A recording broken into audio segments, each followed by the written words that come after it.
गीता में अर्जुन को स्वयं भगवान कह रहे हैं कि उस परमेश्वर की शरण में जा, उसके लिए उन संतों के पास जा जो तत्वदर्शी हो। इसी प्रकार हजरत मोहम्मद को उनका अल्लाह कह रहा है कि कोई और पूर्ण परमात्मा है, उसको पाने के लिए उन तत्वदर्शी संत की तलाश कर।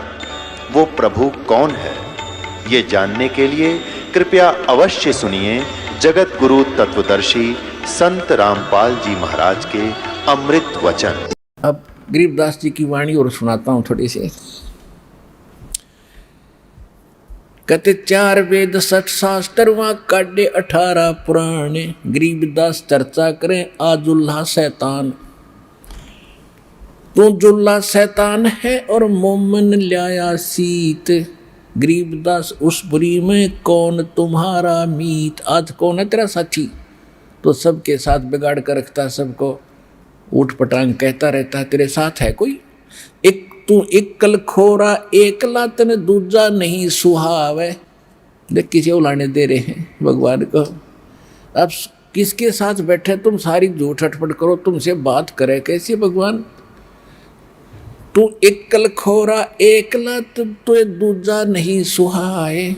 गरीबदास काजी पंडित आज मारे तुझे हराए। आज हरा देंगे तेने सारे ज्ञान के उन्मर सिद्धियों में। अब परमात्मा क्या कहते हैं, सुन ब्रह्मा के वेद तू नीच जात कुलहीन। गरीबदास काजी पंडित व सिमटे दोनों दीन। 4 वेद 60 शास्त्र वो 18 प्राण की प्रीत। गरीबदास पंडित कहें तू सुन जुल्हे मेरे मीत। ज्ञान ध्यान स्नान कर वो सेवे सालग राम। मूर्तियां पूजा करते।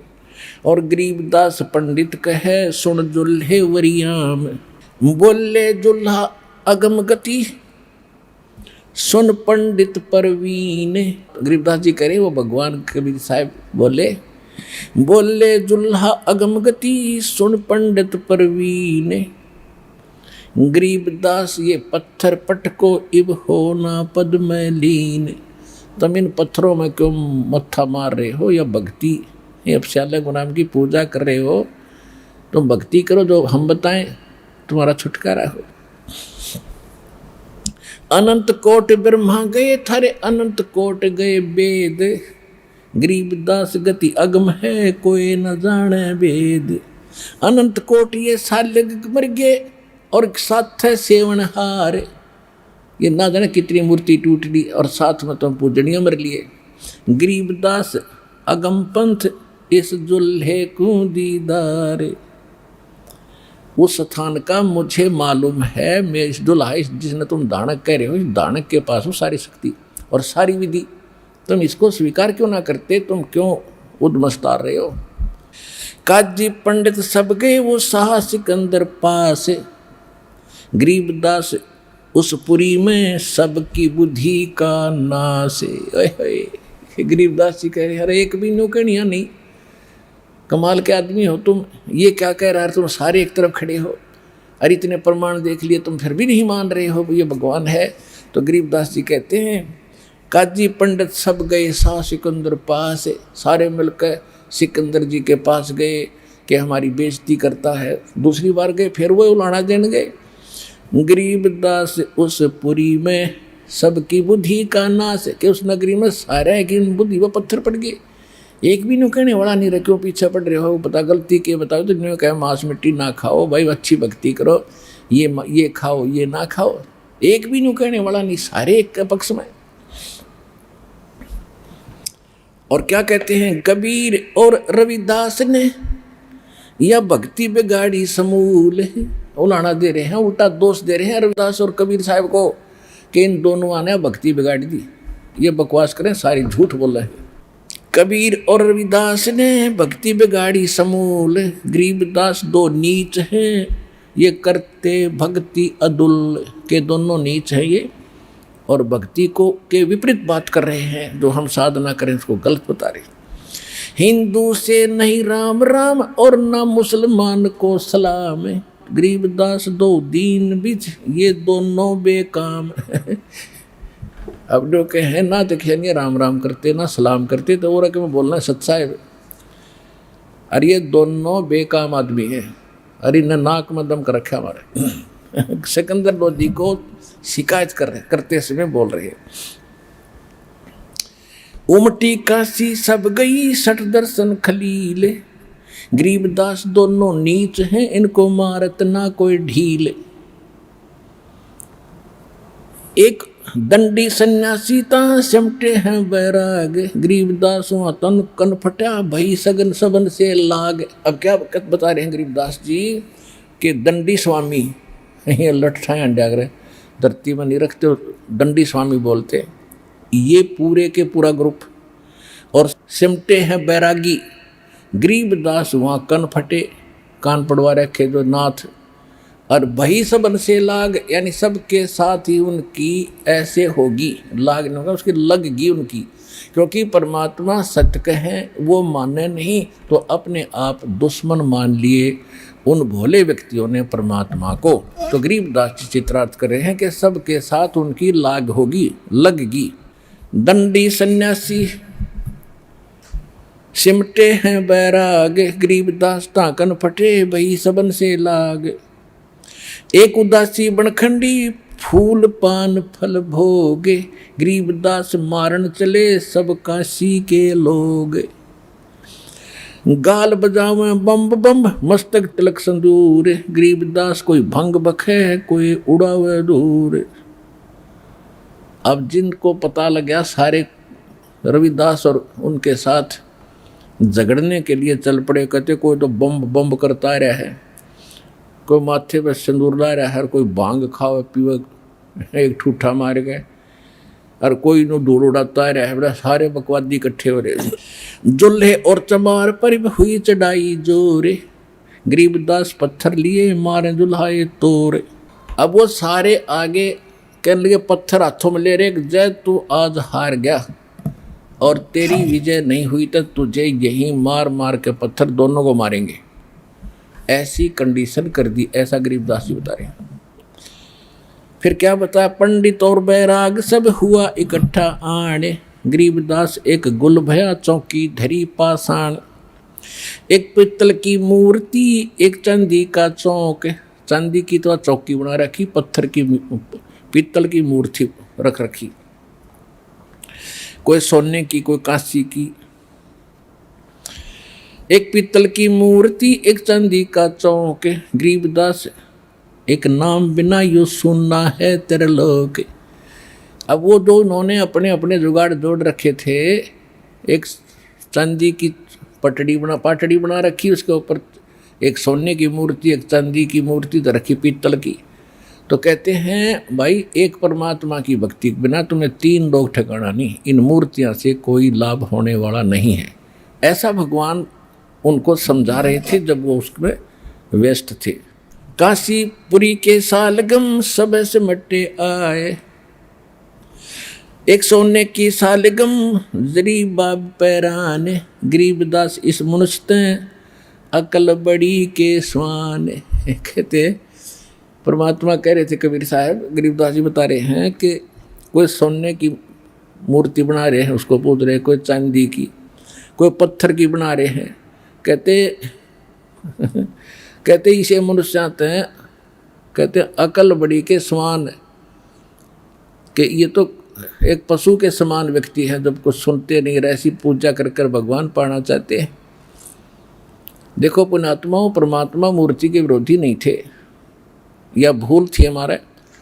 अब जैसे एक सेब है और सेब के गुण हमने सुन रखे हैं, बहुत बड़ा स्वादिष्ट है, बड़ा पौष्टिक है, खाने से ये लाभ होता है, तो सभी की इच्छा बनती है। और वह मूर्ति दिखा दी कि ऐसी मूर्ति ये है सेब। जैसे आजकल पत्थर का ऐसा गजब का सेब बना देते हैं, ओरिजिनल फेल कर दे। कई बार ये फल बेचने वाले देखे, उसने वो ऐसे बना रखी होती है, उन्होंने फल रखने की पोर्शन से खाने से बना रखे होते। उसमें एक बार दास सेब लेने गया था, तो सेब शाम के समय तो वो छांटते जिस उनमें छांट के सब उठाया करते, वो छांटते भी खराब रह रही थी। तो मैंने कहा भाई तू इनमें से क्यों दे रहा है, ये ऊपर से उतार दे, ये दे दे बढ़िया सेब।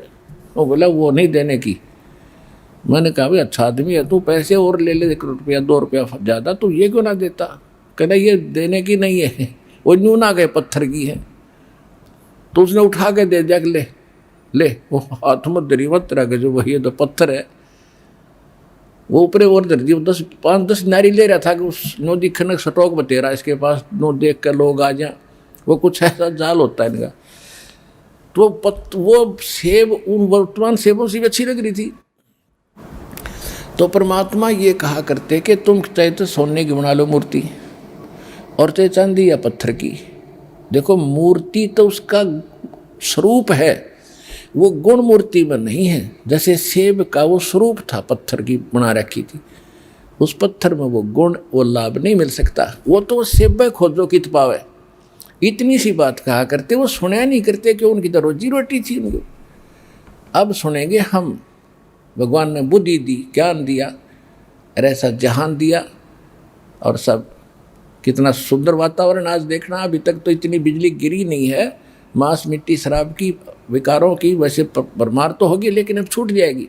मैं देख रहा दास कितने पवित्र आत्महत्या दी जो पहले गलतियां करते थे।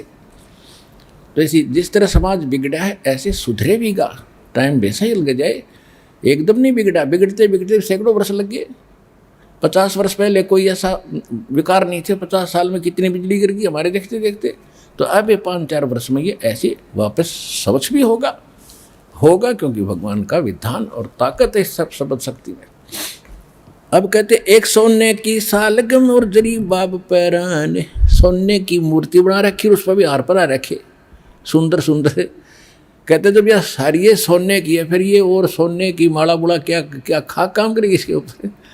गरीबदास इस मुनिस्त अकल बड़ी के स्वान, ये तो कुत्ता अच्छा कि इनकी अकल अच्छी, ये कहना चाह रहे परमात्मा। कहते कुत्ता मुख में मूत है, ये कैसे सा लग राम है। थारे किसी भगवान तेरे कुत्ते के मुंह में, कुत्ता मूत गया तेरे भगवान के मुंह में। गरीबदास जुल्ला कहे थारी अकल गई किस गाँव में, तारी अकल कौन से गांव जा रही है। इसने तुम अभी भगवान मान रहे हो, कुत्ता मुंह में मूत गया, यू बचा भी ना सके, वो मुंह तो मोर लेता नो कम से कम है, या टांग तोड़ देता कुत्ते की, भगवान होता था। कुत्ता मुख में मूते है, ये कैसे सा लग रहा में। गरीबदास जुल्ला कहे अकल गई किस गाँव में।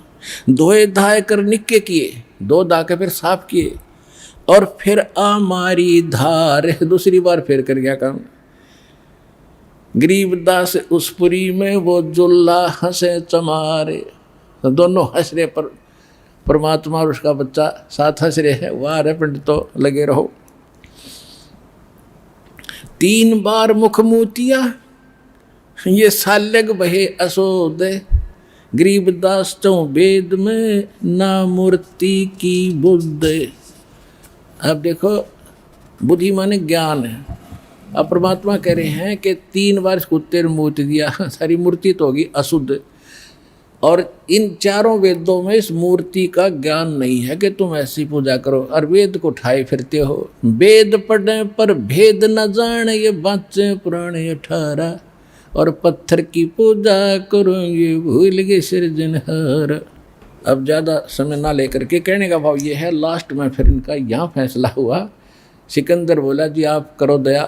उस समय परमात्मा ने एक बार पुकारा था, जय हो बंदी छोड़ सत साहिब। अपने आप उठ के सारे और उनकी गोदी भागे अपने आप में चल के। तब वो पत्थर शर्म मारे हैं कि दानक के पास कैसे चली गई अब भक्ति। परमात्मा बोले दानक के पास पहले भी थी, आज भी है, आगे भी रहेगी, काम लाभ लेना तो उठा लो, ना पछताओगे।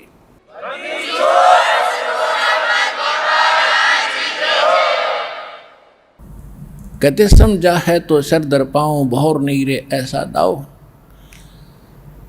श्वेत छत्र सिर मुकुट विराज, देखत ना उस चेहरे नू। गरीबदास ये वक्त जात है, रोगे इस पैरे नू। गरीबदास ये वक्त जात है, रोगे इस पैरे नू। कहते तुम जो सच्चा भगवान है, सफेद, कहते सफेद छत्र सिर मुकुट विराज है, सिर पर छत्र है सफेद और मुकुट उस परमात्मा की, और देखत ना उस चेहरे नु गरीबदास ये वक्त जाता है रोगे इस पैरे नु। ये हाथ से मनुष्य जीवन छूट जाएगा, फिर इस समय को रोया करोगे कुत्ता बने के ऊपर न मुँह करके, और फिर कुछ हाथ नहीं लगेगा। इसलिए समझा है तो सत्तर पाँव और बहोर नहीं रह सकता। परम पिता परमात्मा पूर्ण ब्रह्म सर्व सृष्टि रचनहार कबीर परमेश्वर जी की असीम रजा से आप सभी पुण्यात्माएं जो सतलोक आश्रम बरवाला जिला हिसार से संबंधित हो चुके हो, आपकी बहुत ही अच्छी किस्मत है, धन भाग हैं आपके, जो कि आपको ऐसे समय में, ऐसे प्राइम टाइम में मानव शरीर प्राप्त है, स्त्री या पुरुष का। और मानव शरीर प्राप्त जिन प्राणियों को परमात्मा पाने की लगन लगी है, तड़फ है, वो बहुत ही अच्छी किस्मत के प्राणी हैं। उनसे भी अच्छी किस्मत उन प्राणियों की होगी जो सतलोक आश्रम बरवाला जिला हिसार से जुड़कर इस दास से दीक्षा प्राप्त कर लेंगे। आप उन्हीं पुण्यात्माओं में से हैं। आपके ऊपर परमात्मा ने रहम करने में कोई कसर नहीं छोड़ी। परमात्मा कहते हैं 100 छल छिद्र मैं करूं अपने जन के काज, अपनी प्यारी आत्मा को अपनी शरण में लेने के लिए ना जाने कितने छल छिद्र, कितने प्रकार के कारण बनाता हूँ। सतलोक आश्रम में और इस सत भक्ति को ग्रहण करने में कोई भी कारण आपका आड़े आया है, वो परमात्मा की ही देन समझ लेना। और कुछ आपके पूर्व जन्म के कमज़ोर संस्कार, बुरे संस्कारों का भी सहयोग रहा है। आपके साथ में पुण्य संस्कार भी थे और साथ में बुरे संस्कार भी थे। बुरे संस्कारों ने आपके ऊपर दुख कहर तोले, और आप जी जो साधना पहले कर रहे थे उसको करते करते आप सुखी महसूस कर रहे थे, कोई कष्ट आया नहीं था। और जब आपके ऊपर संकट आए, पाप कर्मों का दौर शुरू हुआ, आपकी प्रारब्ध की वो रूपरेखा शुरू हुई, दुखों का दौर चला, तो उस समय आपकी जो वर्तमान की सब साधनाएं व्यर्थ हुई। फिर आप जी ने सोचा कोई और साधु संत के पास चलें, वहाँ भी आप गए, वहाँ से भी कोई राहत नहीं मिली। और यहाँ क्योंकि जो वस्तु जिससे सुख होना है, जो औषधि जिस हॉस्पिटल में है, जिससे वो रोग कटना है, तो रोग उस औषधि से ही कटेगा। केवल बड़े बड़े हॉस्पिटल बना लेने से, बड़े बड़े बोर्ड लगा लेने से औषधि उस रोग नाश की है नहीं। तो वहाँ बेशक वो रोगी जाते हैं ये आशा लेकर के हम रोग मुक्त होंगे, लेकिन अंत में उनको निराशा ही हाथ लगती है। आप जो यहाँ पहुँचे हैं, आपके लिए वो दुख वरदान सिद्ध होगा यदि आपने यो ज्ञान समझ लिया।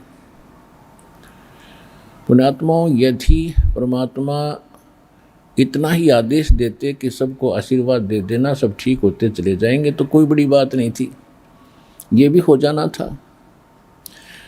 लेकिन उन्होंने ये कहा है कि पहले हमें पहचानो, समझो, और हम क्या उद्देश्य से लेकर के आपको दीक्षा दे रहे हैं इसको भी गहराई से जानो।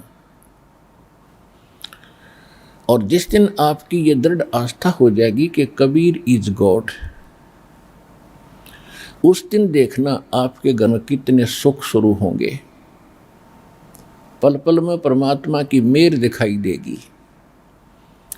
परमेश्वर ने स्पष्ट भी किया है, जब आप परमात्मा का भोग लगता है वाणी को, उसमें एक शब्द आता है कि मोकू का खोजा रे बंदे, ढूंढा रे बंदे, मैं तो तेरे पास में। मैं ना मंदिर में, ना मस्जिद में, ना किसी काशी कलाश में। अंत में भगवान कह देते हैं कि यदि तुझे विश्वास हो गया कि मैं परमात्मा हूं, तो उस दिन समझ लेना मैं तेरे पास हो गया। मैं तो विश्वास के अंदर हूं। और विश्वास कबीर साहब पे ये काल होने नहीं देता कि कबीर वो दानक जुलाहा जो काशी में रहता था वो भगवान, वो परमात्मा और सबका रचनहार। तो एक बार सिर घूम जाता आदमी का कि ऐसे कैसे हो सकता है। तो ये तो ऐसे कैसे हो या ना हो, पर ये सच्चाई है।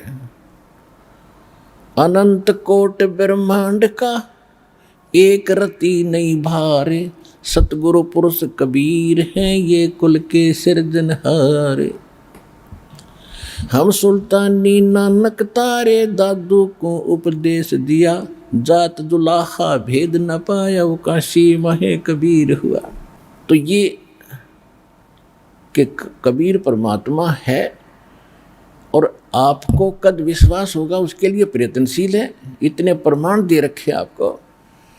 अपने जो धार्मिक ग्रंथ हैं, सदग्रंथ, प्रत्येक पवित्र धर्म के पवित्र सदग्रंथ, उनसे प्रमाणित कर दिया कि वो जो कबीर है, जिसको अल्लाहु अकबर कहते हैं, जिसने 6 दिन में सृष्टि रची, 7वें दिन तख्त पर जा बैठा, वो है पूर्ण परमात्मा और उसका नाम कबीर है।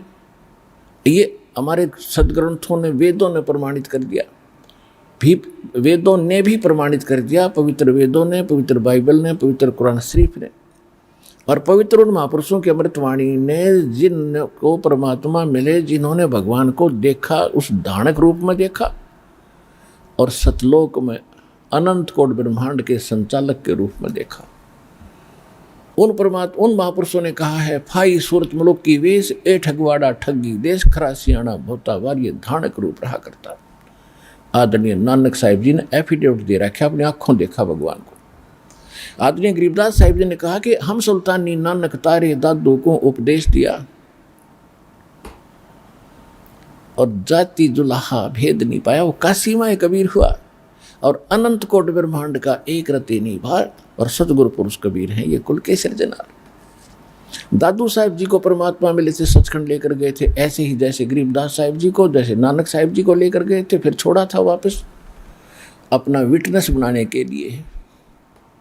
दादू साहिब जी को भी लेकर गए थे और दादू साहिब जी ने कहा कि जिन मुझको निज नाम दिया, सोए सतगुर हमार, दादू दूसरा कोई नहीं, यो कबीर सिरजनहार। आदरणीय धर्मदास साहिब जी ने, जिनको परमात्मा सचखंड लेकर गए थे और वापस छोड़ा था, उन्होंने भी यही गवाही दी है। तो अब इससे ये सिद्ध हो गया कि वो परमात्मा कबीर साहिब है। कबीर कौन सा कबीर? जो काशी में, जिसको हम धानक दुल्हा कहते थे।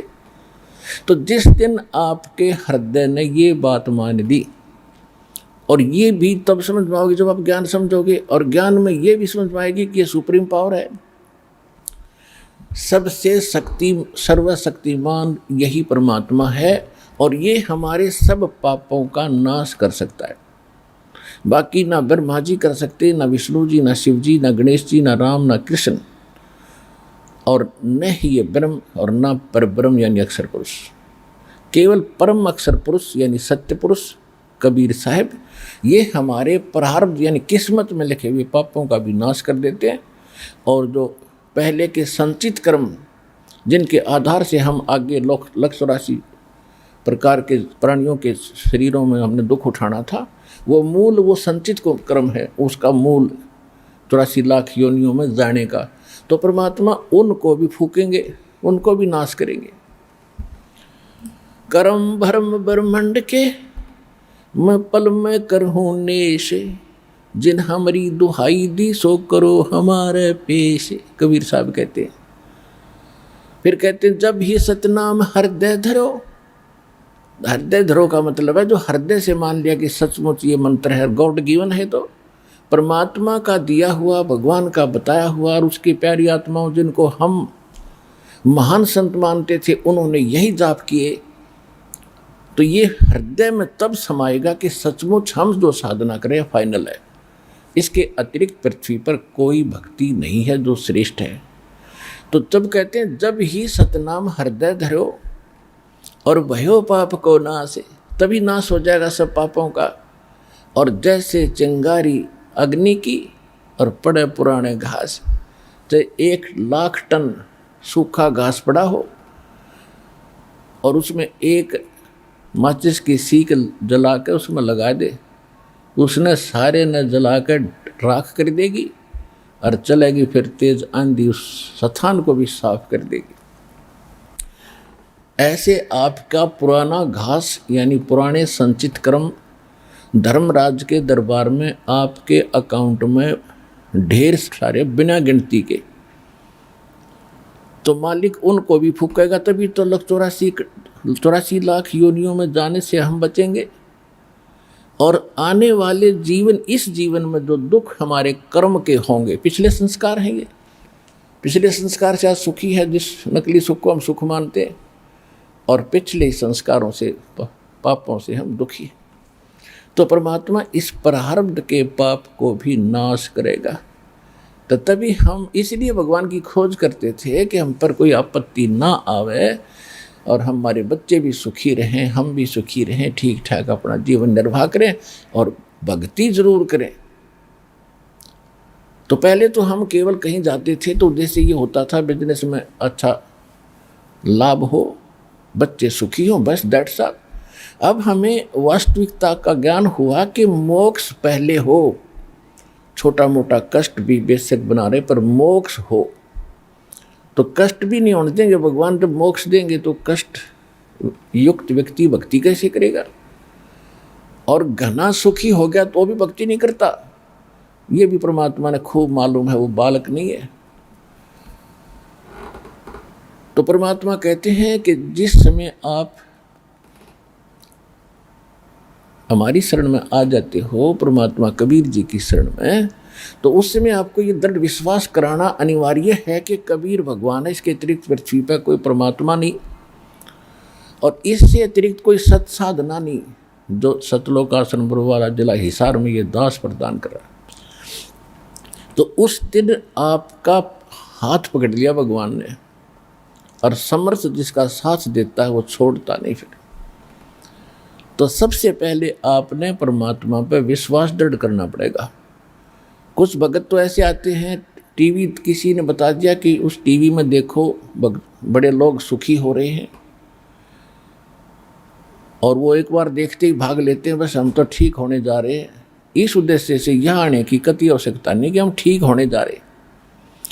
उसके साथ साथ इंटरव्यू जो भक्तों के अनुभव आते हैं उसके साथ साथ ज्ञान भी बहुत बताते हैं। उस पर भी ध्यान देना चाहिए आप जी ने कि हम उद्देश्य क्या ले रहे हैं ये सुख देने का। तो सबसे पहले यहाँ आने वाले भक्त को ये जान लेना चाहिए कि हम मोक्ष देते हैं, हमारा ठेका मोक्ष देने का है। यहाँ पर हमारा मूल जो काम है, आपको जन्म जन्म असंख्य जन्मों के संकट से, इस दीर्घ रोग से, जन्म और मृत्यु के रोग से छुटवाने का हमारा मूल काम है।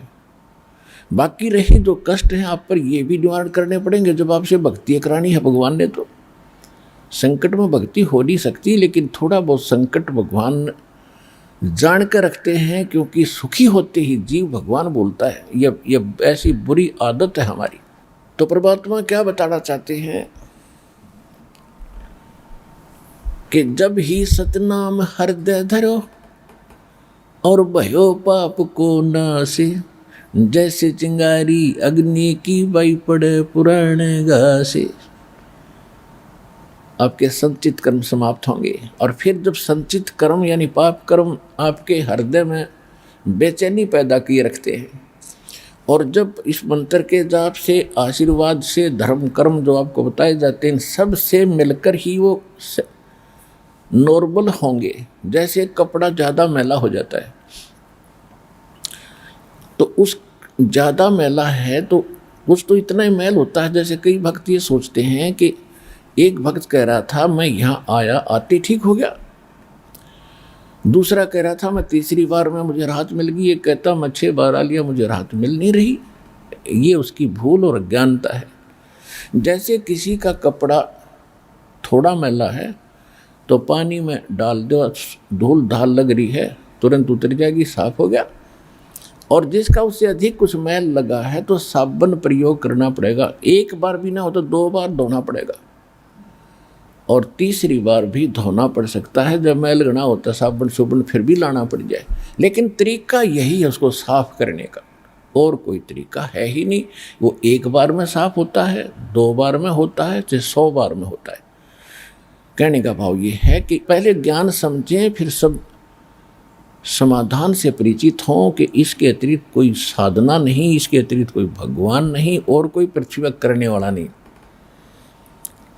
और ये शंका तो पहले सब जगह घूम फिर के फिर बाद में आया करो, यहाँ पर जल्दी काम बढ़ेगा। और यहाँ से फिर भटक कर कहीं और जाते हैं, फिर मालिक देर से सुनता है उनकी, ये और दिक्कत आ जाती है। हम प्रत्येक सत्संग में आपको सूचना देने की कोशिश करते हैं कि पहले आप ये फैसला कर लो कि इस पृथ्वी पर कोई और भक्ति नहीं और भगवान नहीं, और फिर सच्चे दिल से भक्ति करो। फिर देखो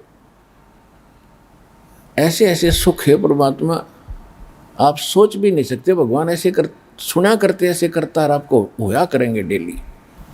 तो क्या बताते हैं कि जब आपका अंतःकरण साफ हो जाएगा, फिर आपके हृदय में भगवान की चर्चा सुनकर आंखों में आंसू आया करेंगे।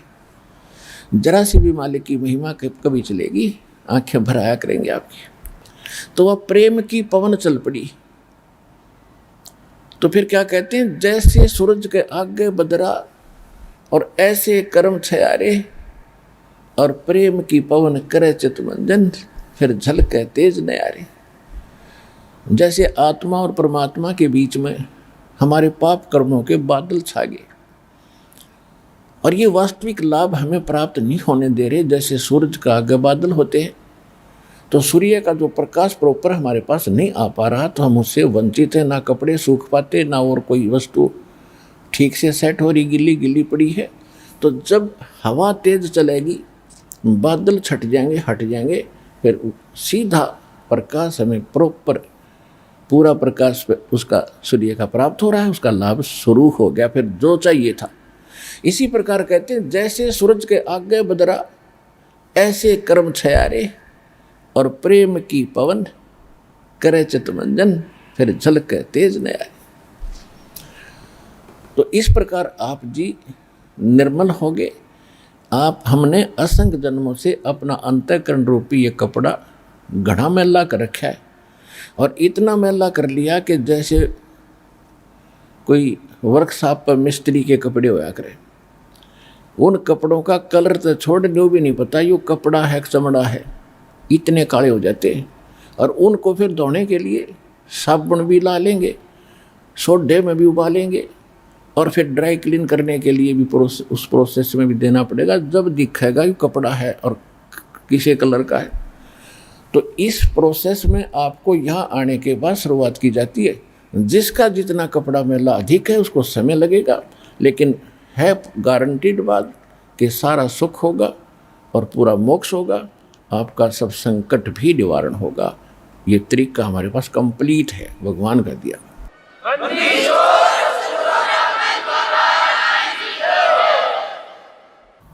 और कोई भक्त कहते हैं हम 4 बार आ लिए हैं, हमें कोई राहत मिल नहीं रही। और कई भक्त अधिकतर कहते हैं, कहने लगे जी कैंसर का रोग था, वो तो कति ठीक हो गया, एक थोड़ा सा हाथ में दिक्कत है। कोई बात ना बेटा, जब भगवान ने इतना भयंकर रोग ठीक कर दिया, हाथ वाली दिक्कत उसके लिए क्या बड़ी है, पर इसने करेगा अपने हिसाब से। अगर सारे कब ठीक कर दिए फिर वही बकवास शुरू हो जाएंगी। तो ये थोड़ा सा तो रखना पड़ेगा तुम्हारे यहाँ, ना तुम भाग जाओगे फिर काल के पाले में। परमात्मा कहते हैं सुख के माथे पत्थर पड़ो, जिसते नाम हृदय ते जावे, और बलिहारी उस दुख के जो पल पल नाम रटावे। कि हे परमात्मा इतना सुख भी ना देना जिससे आपकी भूल पड़े, आपका नाम की याद ना रहे। आग लगे इसे सुख के भगवान बताना चाहते हैं। और इतना दुख भी दिए रखना तेरी याद बनी रहे। तो ये परमात्मा का काम है। जब आप इसके ऑपरेशन थिएटर में आ गए, जन्म मरण के रोग काटन का ये एकमात्र ऑपरेशन थिएटर है सतलोक आश्रम बरवाला जिला हिसार में। तो उसके उस रोग का नाश करने के लिए पहले सारी सेटिंग करनी पड़ती है। जैसे शुगर बढ़ रही है, पहले उसने ठीक करेगा डॉक्टर, या कोई और दिक्कत है पहले उसको पूरा करेगा। तो मोक्ष प्राप्ति से पहले आपके ऊपर जो जो संकट हैं उनको सेट करेंगे, तभी तो ये मोक्ष का ऑपरेशन होगा। तो जो दुख तुम्हारे ऊपर है पहले इनको ठीक करेंगे, अवश्य करेंगे, फिर समय बेशक लग जाएगा, अपने हिसाब से करेंगे। और किसी के कोई ऐसा दिक्कत है नहीं तो सीधा ऑपरेशन हो जाता उसका। तो ये एक साइंटिफिक तरीके से भी आपने इस अध्यात्म मार्ग को, ये भी विज्ञान है, इसको तत्व ज्ञान कहो, विज्ञान कहो, मूल ज्ञान कहो, ये अध्यात्म विज्ञान है। इस तरह परमात्मा अपने हिसाब से करेगा। तो इस प्रकार आपने जल्दी नहीं मचानी चाहिए। अब जैसे कई कहते हैं जी हमने ज्योति भी वो यज्ञ भी करा दिया है, हमने एक पाठ भी करा दिया है, अभी भी कुछ घर में थोड़ी बहुत दिक्कत चली रही है। तो पुण्यात्माओं ये विचार करना चाहिए। कोई कई भक्त दिक्कत ऐसे बिना ज्ञान के विचलित हो जाते हैं। एक कह रहा था कि मेरी पत्नी ऐसे ऐसे कह रही थी, ये कर लिया वो कर लिया, मैं तो इस नाम को ही त्यागूंगी। एक बहन कह रही थी वहाँ बहुत अच्छा संत है, वहाँ जाऊंगी। तो पुण्यात्माओं देखो, यही दास समाप्त करना चाहता है कि पहले आप ज्ञान समझो। जब तक ये मन में है ना तो आपको कतई लाभ नहीं हो, चाहे यार रोज बैठे रहना। सबसे पहले एक तरफ हो जाओ कि पृथ्वी पर भगवान, इस कबीर परमात्मा जैसे भगवान नहीं, और इस सतलोक आश्रम बरवाला जिला हिसार जैसा इस दास के द्वारा दिया गया ज्ञान जैसा ज्ञान नहीं, और ऐसे भक्ति विधि नहीं पृथ्वी पे। और ये गारंटी दास आपको प्रमाणित भी कर रहा है और गारंटी दे रहा है। तो इसलिए इतना ज्ञान और इतना आपको प्रमाण दिखाने का दास का उद्देश्य है कि आप भगवान के इस मार्ग पर दृढ़ लगे रहें।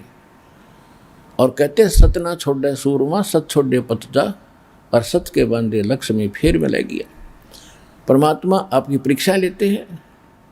अगर आप थोड़े से में डगमग हो गए तो फिर भगवान का ऑपरेशन नहीं करने दिया, आप तो उठ के भाग गए, जाओ फिर थिएटर से भाग गए तो जाओ भाई, वहाँ कौन करेगा। तो इस प्रकार आप जी ने बहुत डर रहना पड़ेगा। ये कोई डूम बाट के गीत नहीं, और दास कोई रोजी रोटी के लिए सांग नहीं जोड़ रहा। 2 रोटी भगवान ने दे रखी थी। जूनियर इंजीनियर की पोस्ट थी, civil department, irrigation department Haryana में, और अपनी मर्जी से उस पोस्ट को त्याग कर भगवान के आदेश अनुसार इस परमार्थ काम पर दास लगा है। भगवान को खूब पहचाना है, सारा ज्ञान जाना है, तब इस मार्ग पर कदम रखा दास ने। ये तो निश्चित हो जाना।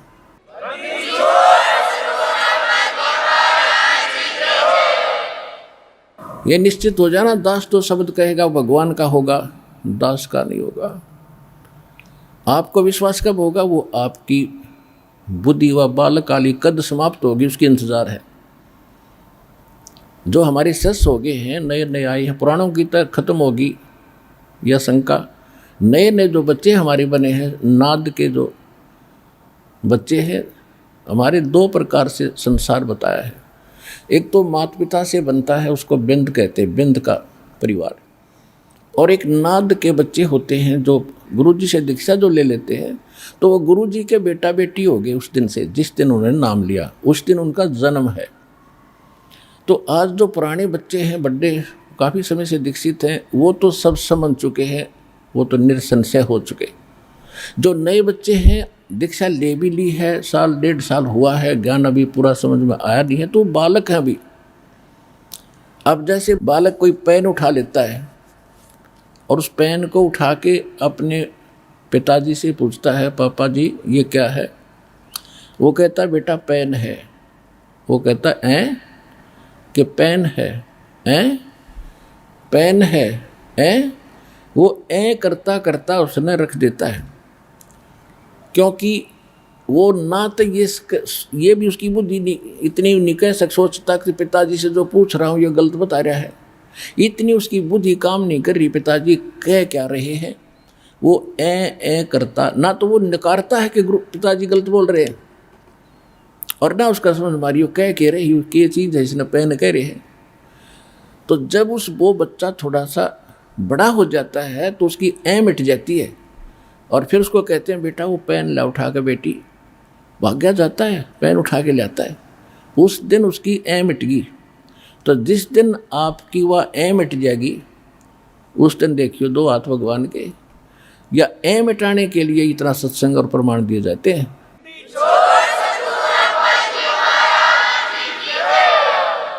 तो क्योंकि आप हमारे बच्चे हो गए, शिष्य हो गए, आपको इतना तो ज्ञान हो गया कि जो गुरु बोलते हैं वो सत्य है।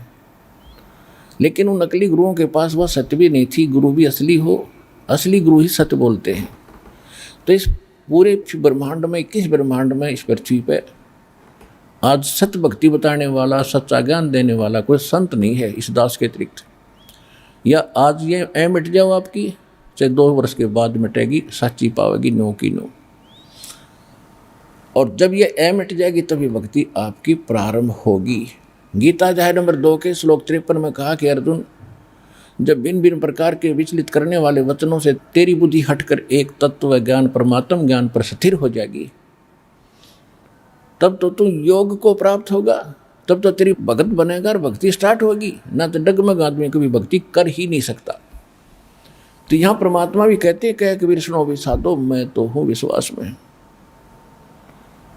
और विश्वास दास करा कर छोड़ देगा कि कबीर इज गॉड, क्योंकि सारे प्रमाण है, शिक्षित है, सब सदग्रंथ हमारे पास है। ऐसे मालिक ने इंस्ट्रूमेंट दे दिए कबीर भगवान ने बनवा के, घर बैठे देखो, मोबाइल में देखो, अपने डाल कर सत्संग, और 6 जगह मिलाओ, किसी से प्रमाणित करवाओ। अब सोना तो सोना ही रहेगा, चाहे किसी पर जांच करा लियो। तो दास ने आपको वो हीरे मोती लाल दे दिए हैं जो आपको अध्यात्म मार्ग में धनी बनावेंगे। कबीर साहब कहते हैं, गोता मारूं स्वर्ग में मैं जा बैठूं पाताल, गरीबदास ढूंढता फिरूं अपने हीरे मोती लाल। फिर क्या बताते, चारों युग में संत पुकारे, कूक कहा हम हेल रे, हीरे माणिक मोती बरसे ये जग चुगता ढेल रे। क्या बताते हैं परमात्मा कि मैं खुद चारों युगों में आया। सतयुग में सत सुकृत कह टेरा, त्रेता नाम मुनिंदर मेरा, द्वापर में करुणा में कहाया, कलयुग नाम कबीर धराया। चारों युग में मेरे संत पुकारे और कोक कहा हम हेल रे, हीरे माणिक मोती बरसे ये जग चुगता ढेल रे। कि चारों युगों में जिन महापुरुषों को मैं मिला, भक्तों, दृढ़ भक्तों को, उनको यथार्थ ज्ञान से और भगवान से, मेरे स्थान से परिचित करा के वापस छोड़ा। उन्होंने भी मेरे ज्ञान को आगे बढ़ा, और मैं खुद भी आकर के यही सत्य भक्ति रूपी और सच्चे नाम रूपी ये हीरे और मोती आपके सामने फेंक रहे हैं। जबरदस्ती जगह जगह खड़े होकर ज्ञान दे रहे थे भगवान, और आप इन हीरे मोतियों से परिचित नहीं है, यथार्थ भक्ति और यथार्थ ज्ञान से और भगवान से, जिस कारण से आप लालों को छोड़कर और उन अज्ञानी संतों महंतों के द्वारा बताएगी वो गलत साधना रूपी कंकर पत्थर डले इकट्ठे कर रहे हो। क्या बताते हैं परमात्मा कि चार युग में मेरे संत पुकारे और कोक कहा हम हिल रे, हीरे माणिक मोती बरसा में हम, और ये जग चुगता ढेल रे। आन उपासना रूपी डले इकट्ठे कर रहे हो जिनकी आगे आपको कोई वैल्यू नहीं मिलेगी। अब जैसे प्रसंग चल रहा था कि डगमग नहीं होना चाहिए, दूर देश से आने वाले बच्चे, कोई महाराष्ट्र से आ रहा है, कोई उड़ीसा से आ रहा है, कोई मध्य प्रदेश, उत्तर प्रदेश के परले हिस्से से या अन्य राजस्थान से कहीं भी आ रहे हैं, तो वो कितनी रजा उनके ऊपर, और यही ज्ञान सब सुन रहे हैं। बहुत से लोगों को बताया जा रहा है, पुस्तकें बांटी जा रही हैं, और उनके समझ में नहीं आ रही है बात, ये कह क्या रहे हैं ये। तो इसका दो कारण हैं। एक तो दो प्रकार के प्राणी मनुष्य जीवन प्राप्त करते हैं। एक तो पिछले संस्कारों से, पुण्य कर्मों से लगातार मनुष्य जीवन प्राप्त करते हुए आ रहे होते हैं। लगातार किसी के 10 जन्म भी हो सकते हैं, 5 भी हो सकते हैं। दो भी हो सकते हैं जिसे उनके पुण्य संस्कार होंगे। और एक दूसरी टाइप के ऐसे परमात्मा ने विधान बना के छोड़ रखा है कि एक मनुष्य जीवन प्रत्येक प्राणी को अवश्य मिलेगा। 84 लाख प्रकार के प्राणियों के शरीरों में धक्के खाने के बाद एक मनुष्य जीवन जरूर मिलता है। तो ऐसे मनुष्य जीवन जो एक ये टर्न वाइज मिलता है, ऐसे जो व्यक्ति मनुष्य जीवन प्राप्त हैं उनका जल्दी सी या भक्ति सेट हो ली। और जो पिछले जन्मों से मनुष्य, पिछले भी जन्म में मनुष्य थे, 1-2 जन्म में, और आज भी मानव शरीर है, तो वो ही भक्ति के लिए भटक रहे हैं। चाहे कुछ थोड़ी बहुत कर रहे हैं या वैसे हृदय से मान रहे हैं, तो मनुष्य जीवन से आए हुए प्राणी हैं। तो उनमें भी संस्कारों की आपस में भिन्नता होती है। अब जैसे यही ज्ञान सबको सुनाया जा रहा है, और इस ज्ञान की शुरुआत सबसे पहले हरियाणा प्रांत से हुई। तो दुर्भाग्य यहाँ के लोगों का कि कुछ दुष्ट लोगों ने ऐसा कुप्रचार कर दिया हमारे आश्रम का। किस लिए कर दिया? कि उनके अज्ञान का पर्दाफाश कर दिया। और उन आचार्यों और उन धर्म गुरुओं ने सोचा कि तुम्हारी दुकान बंद होंगी। जयराम पाल का ज्ञान ऊपर आ गया था, तो उन्होंने अपने स्वार्थवश अपना बैठा बैठा भगवान का विरोध करके अपने कर्म बिगाड़े, साथ में इस क्षेत्र का नाश कर दिया। अब ये इनको इतना दूर कर दिया कि ये सभी का हुआ फिट बैठ की क्यों न जो कहा वह सच्ची होगी। और आपके ऊपर कहाँ रजा हुई दाता की, और कहाँ से आ रहे हो? तो इसमें एक ही घर में 4 सदस्य हैं और 2 ने नाम ले लिया और 2 ना मानते। कितना समझा लो, कितना कह लो, विरोध और कर देंगे। वो सुनते नहीं, ना समझते। तो उसका कारण ये बताया परमात्मा ने कि जैसे कबीर साहब कहते हैं, जो जन मेरी शरण है ताका हूँ मैं दास, गेल गेल लाग्या फिरूं जब तक धरती आकाश। तो कभी वो पुण्यात्मा जो इस ज्ञान को समझ गए तुरंत, वो परमात्मा के पिछले जन्म के संस्कारी हैं। और ये सारा काल का लोक है। अब जन्म तो मालिक ने अपने उन बच्चों का भी किसी ना किसी के घर में तो मनुष्य जीवन तो बनाना ही है, देना ही है, संस्कार वश जैसा भी है। और परमात्मा क्या लीला करता है, जैसे एक कोयल होती है, कोयल, मादा कोयल, वो अपना अलग घोंसला बना के अपने अंडे बच्चे उत्पन्न नहीं करती।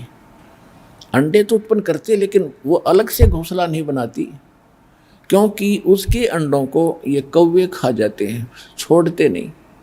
क्योंकि यहाँ तो ताकतवर और निर्बल को तुरंत दुख कर देता है। तो उसने एक सूझबूझ से काम लेना शुरू कर दिया कि वो क्या करती है, मादा जो कौवी होती है, वो जब मादा कौवी जब बच्चे अंडे दे उत्पन्न कर देती है अपने घोंसले में, और जो कोयल के भी गर्भ होता है और बच्चे होने का समय आता है, वो देखती रहती है कहाँ कहाँ किस कौवी ने अंडे दे रखे। जब कौवी कहीं बाहर जाती है अपना आहार करने के लिए, तो पीछे से वो कोयल मादा उसके अंडों में भी अपने अंडे पैदा कर भाग जाती है और ध्यान रखती है, अपने वहाँ आसपास रहती है। अब वो कौवी आती है वापस, वो देखती है कि पहले 2 अंडे थे, अब 4 हो गए। वो पहचान पाती नहीं, इसलिए उनको बाहर भी नहीं डाल पाती। तो सबको ही वो परवरिश करती है, उनको ऊपर बैठ बैठ के उनको बच्चे तैयार करती है। और जब बच्चे तैयार होते हैं, कलर एक जैसा होता है, वो तब भी ना पहचान पाती कौन से मेरे कौन से दूसरी के हैं। और वो कोयल ऐसी सूझबूझ से काम करती है, वो देखती रहती है कि बच्चे थोड़े बहुत उड़ारी लेने लग गए हैं। जब वो थोड़ी बहुत दूर जाते हैं, वापस आते हैं, तो समझ जाती है कब ये परफेक्ट हो गए। तो वो दूर बैठ कर थोड़ी सी दूरी पर वृक्ष पे अपनी बोली बोलती है, कुहू कुहू। अब जो कोयल वाले बच्चे होते हैं, उनको वो खटकती है, उससे अट्रैक्ट होते हैं, आकर्षित होते हैं, वो एक से देखते हैं। और फिर वो अच्छी जोर से बोलती है, तो वो उड़कर उस आवाज़ की तरफ चल पड़ते हैं। और कौवे वाले वहीं रह जाते हैं, उनका उस वाणी का असर भी नहीं होता। तो जब वो निकट आते हैं, तो वो कोयल और आगे उड़ जाती है, कुहू कुहू करती हुई। तो उनको दूर निकाल ले जाती है। नहीं तो कभी उनको फिर कभी देखती है कि वो बच्चे गए, पहले उनके पीछे भागती है, वो दूर निकल जाते हैं, उनको छोड़ देती है, फिर अपनों के पास आ जाती है, कहीं उनको कोई हानि ना पहुंचा दे, वो तो गए, मेरे से बाहर कौन थे। इस प्रकार वो अपने बच्चों को पालती और प्रफुल्लित करती है। और कोयल के बच्चे अपनी माँ की बोली समझ गए, लेकिन वो कागड़े नहीं समझ सके। तो ठीक इसी प्रकार समझ लेना, एक ही घर में और दो परिवार के सदस्य लगे और बाकी नहीं लग रहे, तो इतना अंतर है कि वो पिछले संस्कार उनके भक्ति के हैं ही नहीं, उनके वो असर करती है को नहीं। अब आप जितनी पुण्यात्मा यहाँ पहुँच रहे हैं, कितनी दूर जाके कौन सी आप क्या भाषा समझ में आ गई या बोली से आप अट्रैक्ट हुए, यहाँ पहुँच गए, और पहुँच गए तो खतरे से बाहर हो गया। परमात्मा की दया आप पर न्यारी होगी। कहते हैं गोता मारूं स्वर्ग में, मैं जा बैठूं पाताले, गरीबदास ढूंढता फिरूं अपने हीरे मोती लाल। ये परमात्मा का विधान है, और यही वेद प्रमाणित करते हैं कि वो परमात्मा ऊपर के लोक में रहता है और वहाँ से गति करके आता, चल के सहशरीर आता है, अच्छी आत्माओं को मिलता है। अपने वहाँ परमात्मा का शरीर बहुत तेजों में है, जैसे एक रोम, यानी शरीर के बाल को रोम बोलते हैं। एक रोम में करोड़ सूर्य मिला दे, करोड़ चंद्रमा, इतनी रोशनी है उस परमात्मा की, उससे भी ज़्यादा, यानी और पूरे बॉडी के बालों की कितनी होगी, 3.5 करोड़ रोम कूप होते हैं मनुष्य के शरीर में, तो कितना तेज है। और उस तेज में शरीर में यहाँ आ जाए भगवान तो हमारी चरम दृष्टि उसको देख नहीं सकती। तो अपने शरीर को वो हल्का करके, तेज बुंद का हल्का करके, और इस विध हमको भेंट ही। और यही वेद बताते हैं कि परमात्मा अपने शरीर को, अपने रूप को, स्वरूप को हल्का करके, सरल करके, और यहाँ अच्छी आत्माओं को मिलते हैं, उनको ज्ञान से परिचित कराते हैं, और कवियों की तरह आचरण करते हैं, जगह जगह खड़े होकर लोकोक्तियों के माध्यम से, कविताओं से वो अपनी वाणी का, उस तत्व ज्ञान का प्रचार करते हैं। तो इसी परमात्मा का विधान है, और ये केवल परमात्मा कबीर जी ने ही ये लीला की है। एक समय की बात है कि धर्मदास नाम के महापुरुष बहुत बड़े धनी थे, बहुत ज़्यादा उनके पास धन था, और वैश्य कुल में जन्म था, यानी बनिए लाला जी थे। और इतना पैसा होते हुए भी उसके अंदर दृढ़ परमात्मा की एक विशेष तरफ थी। उन्होंने एक हिंदू धर्म से संबंधित वैष्णव परंपरा के, यानी विष्णु जी सतोगुण के उपासक संत श्री रूपदास जी से दीक्षा भी ले रखी थी। और ये सबसे बड़ी कभी हमारी जो सबसे बड़ी बाधा हमारे लिए है कि जो नकली संतों का फंस गए ना जो भक्त, उनको वहाँ से निकालना मेरे लिए कठिन हो रहा है। और वैसे सिंपल जैसे हम पहले कहीं फंसे नहीं थे, वैसे अपने आप मंदिर में चले गए, अपने आप को व्रत रख लिया, कोई राम राम कर लिया, कोई गीता का पाठ कर लिया, तो हम थे न्यूट्रल से। तो हमने जल्दी असर हो गया हमारा इन बातों का, सच्चाई देखी सदग्रंथों में, तो हम सीधे जल्दी लग गए। जो किसी गुरु के फंसा हुआ है तो वो पहले जाता है अपने गुरु जी से पूछेगा कि गुरु जी मैंने ऐसे सुना, वो संत ऐसे कह रहा था, और वो नकली सामने देख भी लेगा, उसके आगे उसकी महिमा अड़ जाती है, उसकी स्वार्थ हट जाता है, और उसको ये मालूम है कि जो मैं कहूँगा ये चेला सारी सच्ची मानेगा, तो वो जानबूझ कर उनको गुमराह कर देते हैं। तो वो फिर सच मान लेते हैं, भाई गुरु जी की बात तो गुरु जी जानते होंगे, हमें क्या पता। तो सबसे बड़े इस मार्ग में जो बाधक है ये गुरु है जो नकली है। बाकी जो न्यूट्रल से वो तो अपने आप फटाफट आ रहे हैं, हाँ भी बिल्कुल सच है, सामने प्रमाण है, वेद गीता में हम पढ़ ले, हम खुद पढ़ सकते हैं, बालक थोड़े हैं, हम शिक्षित किए भगवान ने, तो वो जल्दी आ रहे हैं। और ठीक है, कोई अच्छी किस्मत वाला है, उनके गुरुओं को फंस रहा है, बुद्धिमान व्यक्ति है, प्रमाण देख लेता, वो आता है, ऐसे भी आ रहे हैं, लेकिन वो संख्या में बहुत कम है। तो ऐसे ही रूपदास नाम के एक वैष्णव परंपरा के संत से उसने नाम भी ले रखा था, दीक्षा भी ले रखी थी, क्योंकि ये तो एक आम धारणा है भगत समाज में, खास करके गुरु बिन बात बने नहीं। गुरु बिना मोक्ष हो नहीं सकता। पर यह भी ना समझ में आती है कि गुरु भी गुरु हो, नकली ना, नकली से बात नहीं बनेगी। पासपोर्ट है तो ओरिजिनल हो विदेश जाने के लिए, तो पक्की बात है पासपोर्ट बिना जा ही नहीं सकते, और फिर वीजा लग गए। तो पासपोर्ट भी असली हो, गुरु जी भी असली हो, शिक्षा दीक्षा भी असली हो, ओरिजिनल हो, तब वो बात सही है। लेकिन नकलियों को भी हमने उसी कैटेगरी में ले लिया, असली वाली में। इसका कारण ये था कि हम पहचान नहीं कर पा रहे थे। अब दास ने पहले पहचान कराई आपको संत और असंत की,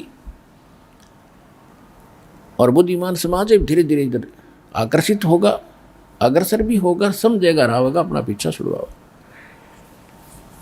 तो उस रूपदास जी ने जैसा भी हम पहले सभी करते थे, ओम नमः भगवते वासुदेवाय, ओम नमः शिवाय, ओम ओम जाप करो, और जैसे विष्णु जी का सेंसरनामा, एकादशी का व्रत और जन्माष्टमी का व्रत, सोमवार मंगलवार का कोई ना कोई एक व्रत, और तीर्थों पे भ्रमण करना, गीता जी का नित्य पाठ करना, तो इस तरह की वो साधना बताते थे। तो ऐसे ही वो गुरु थे, उन्हीं से थोड़ा बहुत ज्ञान हमने किसी से सुनकर हमारे पास था। भले हमने गुरु नहीं बना रखे थे, पर चलती बातों से ये अवश्य होता था गुरु हो। लेकिन गुरु हमने कोई बना नहीं था, बनाया नहीं हुआ, ध्यान नहीं गया, तो पूजा हम कर ही रहे थे। तो भगत समाज में जो ज़्यादा अग्रसर हैं वो सबसे पहले गुरु ही बनाते हैं। और ये दया रही परमात्मा की, हम इन गुरुओं का नहीं फंसे, परमात्मा की न्यारी कृपा रही। तड़प सी बतेरी, पर कदे मन में नहीं आके तो गुरु बना लिया, अपना हनुमान पूज लिया, श्री कृष्ण जी के गुण गा लिए, गीता का पाठ कर लिया रोजाना, और मंगलवार को प्रसाद बांट दिया। कभी सालासर चले गए, कभी और इष्ट धाम पर मत्था टेका। इतनी सी साधना हमारी जारी थी। और ये तो नकली थी, पता लगा कुछ भी नहीं थी। और जिन्होंने गुरु बना के भक्ति करे वो भी नकली, क्योंकि वहाँ भक्ति है नहीं, वो गुरु नहीं, उस पर वो उनके पास सतभक्ति नहीं, सतज्ञान नहीं। तो यह बिजली पूरे विश्व में गिरी हुई है, और अब इसकी शुरुआत होगी है भगवान के आदेश अनुसार। पूरा विश्व नाम लेगा, सब उसी के बच्चे हैं, हिंदू मुसलमान सिख ईसाई, चाहे कोई भी हो, निर्धन है अमीर है, गरीब है राजा है, चाहे कोई अधिकारी है, भगवान के बच्चे हैं। भ्रमित होकर के इस काल के जाल में अपना जीवन नाश कर रहे हैं। 2 रोटी का मसला है, 2 रोटी का, और इसके ऊपर कितना जो है संघर्ष कर रखा है, और सारा जीवन इसी पर डिवोट कर रखा है।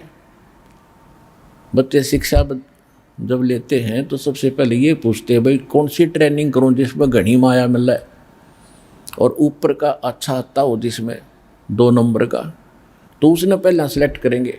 तो पहले से ही पढ़ाई हमारे को यह पढ़ाई जाती है, माया की गुट्टी पिलाते हैं, तो वो बच्चे फिर अधिकारी बनेंगे। तो उनका उद्देश्य क्या होगा, टारगेट ये होगा कि माया मिल रहा है, क्यों कैसे मिलो बस। तो जिस जैसा उनको बचपन में रंगा गया, तो उन्होंने वो धारणा बना ली।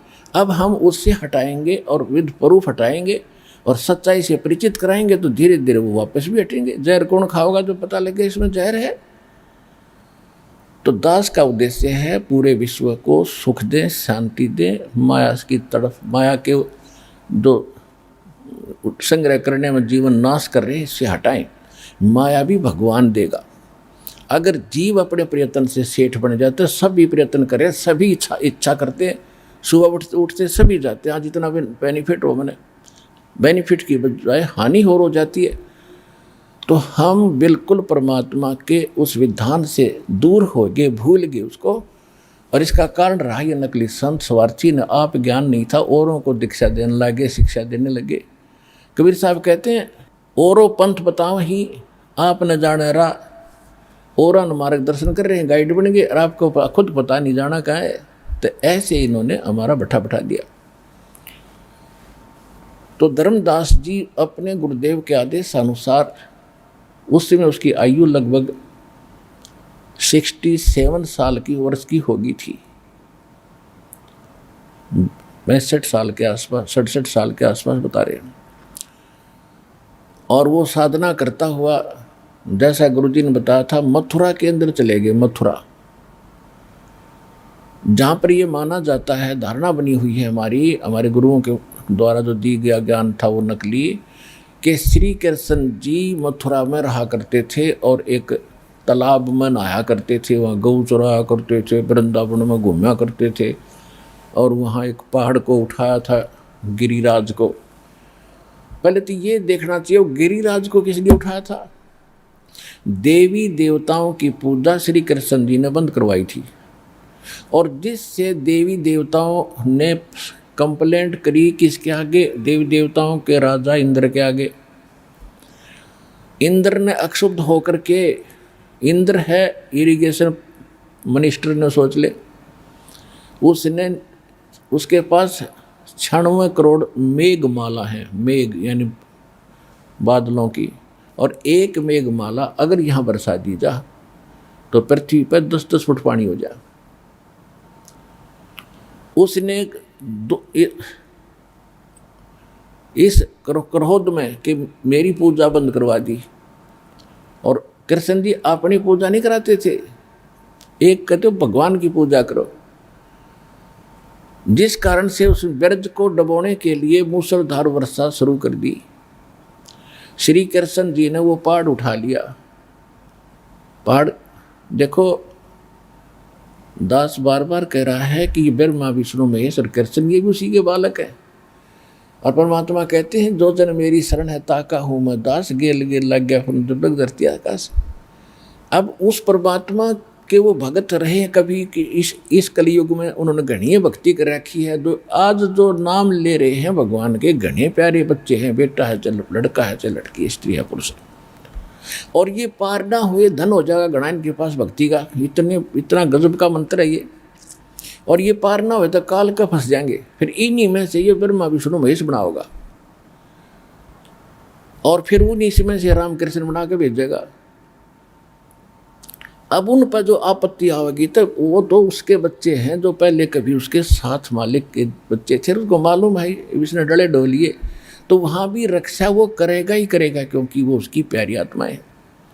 श्री कृष्ण के बस का ना था पहाड़ न उठा लो, ये तो बाद में पता लगेगा आपको, अभी तक तो आप उस रंग में रंगे हुए थे, इसलिए जो सोचा उसी ने सब कुछ कर दिया होगा। तो ये कभी डिटेल से बताते रहेंगे धीरे धीरे इनकी इसमें कितनी पावर थी। तो कहते हैं वो परमात्मा ही ऐसे समय में भक्ति की रक्षा करने के लिए और भक्ति को बनाए रखने के लिए ऐसी लीलाएं स्वयं ही करते और कराते हैं, ऐसे सर्कमस्टांस बनाते हैं, फिर स्वयं वहाँ अपनी पावर से सब कुछ करते हैं। तो वहाँ श्री कृष्ण जी ने जो उस उद्देश्य से वो उठाया, समझ लो आपकी बात बड़ी करके चलते हैं, श्री कृष्ण जी ने उठा लिया पहाड़। किस लिए उठाया था कि देवी देवताओं की पूजा बंद करो, और तुम जिन गुरुओं के भ्रमित किए हुए हो, तुम देवी देवताओं की पूजा करते वहाँ घूम रहे हो। कम से कम अपना इतिहास तो देख लो, उसका उद्देश्य क्या था ये काम करने का।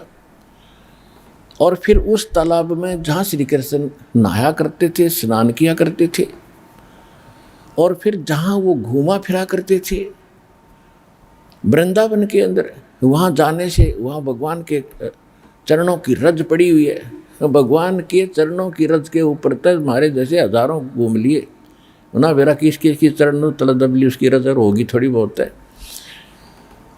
अब कहने का भाव ये है कि श्री कृष्ण जी ने तो वो क्षेत्र छोड़ दिया था, त्याग गए थे और द्वारका में गए थे, और परमात्मा ने मालूम था कि ये भ्रमित करेंगे मेरे बच्चों को, और ये फिर द्वारका भेजा करेंगे श्री कृष्ण के जाने पास है। तो बाद में द्वारका डबो दी परमात्मा ने, उसकी नामो निशान मिटा दिया उसका, कि ना बूढ़ा धक्के खाने जाते जब यहाँ हान लग रहे थे। तो कहने का भाव ये है, परमात्मा जो बताना चाहते हैं कि तुम सत्य से दूर जा कर के अपने जो दंत कथा तुम्हारे गुरुओं ने सुना रखी थी उस पर तुम ध्यान भी ना देते। ये कह क्या रहे हैं, अब क्या बताते हैं कि मुक्ति खेत मथुरापुरी हुआ कीन्या कृष्ण के लोले, और कंस के सीचाणोर से वहाँ फिरते डमाडोले। कितना निर्णायक ज्ञान दे दिया कि तुम उसको मुक्ति खेत कहते हो, मोक्ष क्षेत्र मानते हो मथुरापुरी को, क्योंकि वहाँ पर श्री कृष्ण जी ने बाल लीला की, ठीक है। और फिर कहते उसी मथुरापुरी में कंस केसी और चाणूर जैसा का बक्कल भी तो उतरा, तो बकवाद करनी है कितने जालियो, उनका कितने ठिकाना नहीं। और भक्ति करने वाला अपना सच भक्ति कहीं बैठ के कर ले, उसका वही गुजारा होगा। इस प्रकार और सदग्रंथों के आधार से भक्ति करने से मोक्ष प्राप्ति होगी। कहते कंस के सी चानोर से वहाँ फिरते डामाडोल, वह भी तो वहीं थे उस कृष्ण जी की बाल लीला में, उनका बकल उतरा। यानी सत भक्ति नेक नीति से भक्ति करने से बात बनेगी। जहाँ श्री कृष्ण जी घूमे थे, जो लीला की थी, वो तो यादगारें हैं कि ऐसी घटनाएं घटी थी, बस इतना सा काम उनका। तो उनको एक बार देखा हो चाहे 100 बार देख लो, वह मोक्ष नहीं हो सकता वहाँ घूमने। फिर गीता जी के बोलने की क्या जरूरत थी? गीता जी का ज्ञान देने की क्या आवश्यकता थी? भगवान एक कभी कह देते मथुरापुरी में घूम आएगी, सारा बेड़ा पार हो जाएगा, और उस तालाब में नहा लियो अक्षय उस तीर्थ में, बस बात खत्म हुई। तो भाई गहराई से विचार करो इन बातों पर। बालक नहीं रह रहे आप, राष्ट्र जन्म खो दिया धक्के खाते हैं। आज हम हिंदू हैं, कल मृत्यु के बाद मुसलमान बन जावांगे, फिर अल्लाहू अकबर और खाटो मुर्गा खाओ बकरा फोड़ो करम। तो हमने अब इन बातों पर जोर देना पड़ेगा जो भगवान बता कर गए थे इस समय के लिए। और ईब जो चूक गया भाई वो तो पत्थर है, फिर इंसान नहीं है। अब उसी प्रसंग पर आते हैं कि श्री धर्मदास जी उस मथुरा के जोड़ में, तालाब में, तीर्थ में, जिस पानी के अंदर ना जाने कितने जीव जंतु घूम रहे होते हैं, और उसमें सैकड़ों हजारों की संख्या में आदमी नहाते हैं। उसी में स्नान करके और सुबह सुबह वक़्त से उठ के स्नान करके, और उसी तालाब से कि जल तीर्थ का जल पवित्र होता, उसे एक लोटा भर के पानी का साथ में रख लिया, और उसी में से भगवान एक कुछ ऐसे अक्षेत्र लिप्या, जैसे गोबर, गाय के गोबर से मिट्टी से कुछ मिला कर, और उस स्थान को लिपते थे उसको, और उसको पवित्र मानते थे। जैसे खाना खुना बनाते हैं, वहाँ भी वो चौका अवश्य लिपा करते थे। और अपनी भक्ति करने के लिए जो भगवान की मूर्ति वगैरह साथ ले रखी थी, मूर्ति पूजा करते थे, सालग्राम की पूजा करते थे, सालग की, और गीता भी साथ ले रहे थे, डेली पाठ किया करते थे। उसके लिए भी अलग से स्थान लीप के, और वहाँ भगवान का जो कपड़ा बिछा के सुंदर सा एक थाली के अंदर छोटी सी प्लेट में भगवान की मूर्ति जो कर्म कांड करते थे वो रखी। पहले वाले कपड़े सब उतारे, भगवान को नहलाया, उस मूर्ति को 3-4 इंच की थी, और फिर उसको ऊपर सारे छोटे छोटे कपड़े धोती धाती सारी बांध के, तिलक वगैरह लगा के, धूप दीप दे के, और फिर लगा अपनी गीता जी का पाठ करने। और परमात्मा क्या कहते हैं? गोता मारूं स्वर्ग में, जा बैठो पाताले, गरीबदास ढूंढता फिरूं मैं अपने हीरे मोती लाल। उसी आधार से परमात्मा, उसी आधार से अपनी उस प्यारी आत्मा को काल के जाल से निकालने के लिए, होय होय 100 साल से इधर मैं करूं अपने जन के काज। पुणात्माओं, आप हो कति बालक अभी, और जिस दिन आपकी या ऐम अटेगी ना, जब देखना आपको पता चलेगा अपने भगवान के बारे में कि सचमुच वो अपना मालिक है, अपना बाप है, हमारा जनक है, जो हमारे लिए कितना भटक रहा है। आप दुखी हो, वो खुद दुखी है तुमसे, लेकिन आपने भांग गणी पी रखी है, अज्ञान गणा कर दिया इस काल भगवान ने, और सब एक का बोली बोल रहे हो। कबीर किसने भगवान बना दिया? श्री कृष्ण जी नरतुम बना काए थे, थारा तिलक दिया था उसको भी भगवान ने है। सुनी सुनाई बातों से, दंत कथाओं से उनको सब सुप्रीम पावर माना। अब उनकी इतिहास पढ़ कर देखा, उसमें पता चला ये खुद कहते हैं हम भगवान है नहीं, हम तो जन्म मृत्यु होती है, हम तो नासवान है। तो नासवान है, फिर भगवान किसी पर सुप्रीम पावर कैसे होगी? तो उस समय आपको महसूस होगा कि सचमुच हम तक घनी गलती कर रहे हैं, आज तक भगवान के साथ नहीं जुड़े। अगर हम जरा सा भी इधर लगन लगा दें तो एक कति दृढ़ता से पकड़ लेगा आपको भगवान, फिर छोड़ेगा नहीं। अब वहाँ वो गीता का पाठ पढ़ रहा है, डेली एक पाठ जो भी उसने अध्याय बता रखा था, एक एक अध्याय डेली पढ़ा करते थे। उधर से परमात्मा एक जिंदा महात्मा का रूप बना के, जिंदा मुसलमानों के अंदर विशेषकर ये जिंदा टाइप के साधु होते हैं जो एक ओवरकोट पहनते हैं पूरा घुटनों से नीचे तक का। जैसे कई बार आपने देखे हो इस सिख धर्म में निहंग पहनते हैं, एक ऊपर का नीला सा ओवरकोट, और वो जिंदा महात्मा पहनते थे इसी टाइप का काला ओवरकोट, और एक अंडरवियर कच्छा, यानी घुटनों तक का से ऊपर तक का एक कच्छा, और एक पर एक टोपा है ऐसे ऊंचे से चोटेगा न्यू। तो ऐसी दाढ़ी भगवान के रखा करते थे दाता। तो ऐसी वेशभूषा वाले को जिंदा संत कहा करते थे, जिंदा महात्मा कहते।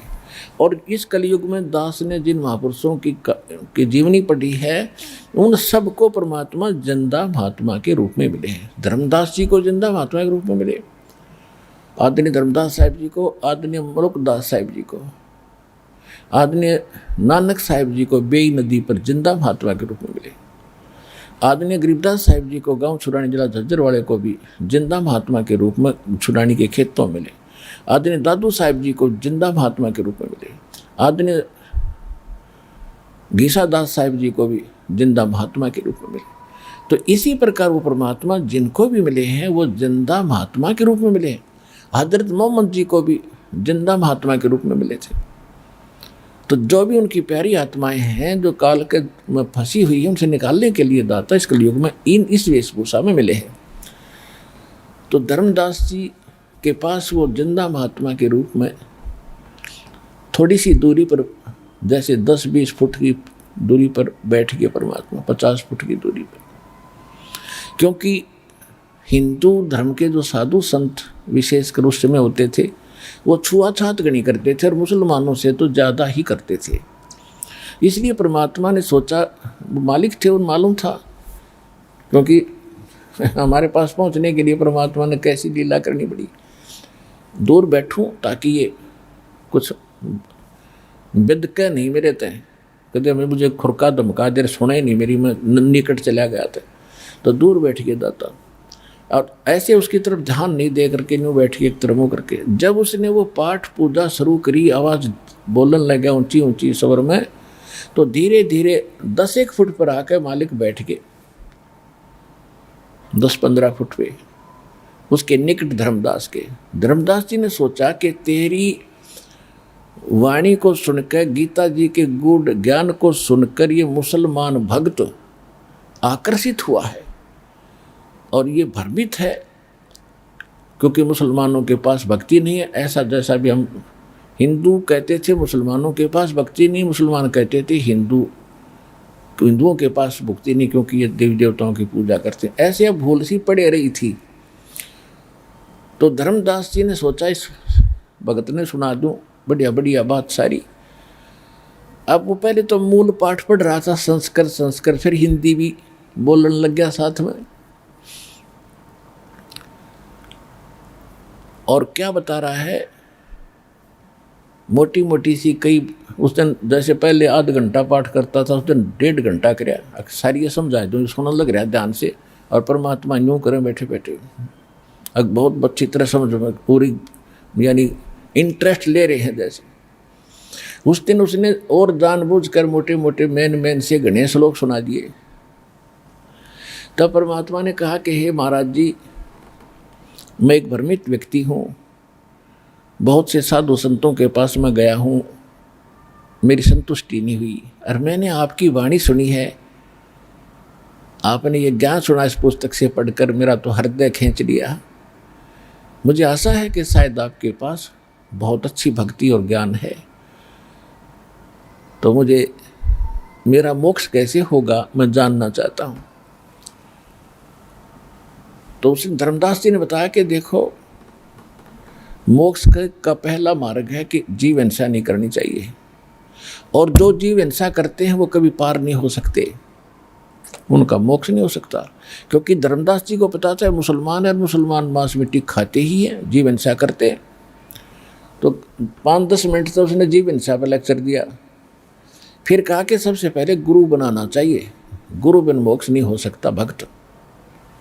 धर्मदास जी उस समय एक वैष्णव संत जैसी वेशभूषा बना रहे थे, माथे पर तिलक बुड्ढा ला रखा था, नाक पर कर्न पूरा, और ऐसी वेशभूषा से गले में कंठी टांग रखी थी, एक तुलसी की माला की, एक मणिये की, तुलसी की लकड़ी का एक मन का होता है, उसको कंठी बोल रहे हैं। और ये वैष्णव परंपराओं की आड़ों की थी या परंपरा, उसे पता होता था कि ये वैष्णव परंपरा से दीक्षित है, वह पहचान थी माला वह कंठी, ये सारा कुछ ला रखा उसने। तो परमात्मा ने कहा कि हे महात्मा जी, साधु जैसा दिखा बैठा हो, कि मैं तो आपको गुरु बना लूँगा, यदि मेरा कल्याण हो जाता है तो मुझे तो मोक्ष चाहिए। तो धर्मदास जी कहने लगे, देखो गुरु तो गुरु होते हैं, मैं दीक्षा नहीं दे सकता, मैं अधिकारी नहीं हूँ, मैं अपने गुरु जी से आपको दीक्षा दिला सकता हूँ। तो परमात्मा बोले, भी देखो बात सुनो महाराज जी, मैं दीक्षा लूँगा उससे पहले मेरी कुछ शंकाओं का समाधान भी होना चाहिए। तो धर्मदास जी ने कहा कि बोलो आपकी क्या शंका है, कि आप किसकी पूजा करते हैं। तो धर्मदास जी ने कहा कि देखो हमारे देवता हैं श्री राम, श्री कृष्ण और विष्णु भगवान और शंकर भगवान। विशेषकर हम वैष्णव परंपरा के हम विष्णु जी को, सतोगुण भगवान को ही इष्ट मानकर पूजते हैं। तो परमात्मा ने बोला कि क्या ये भगवान आपके अविनाशी हैं? हाँ, ये तो अविनाशी हैं, अजरो अमर हैं।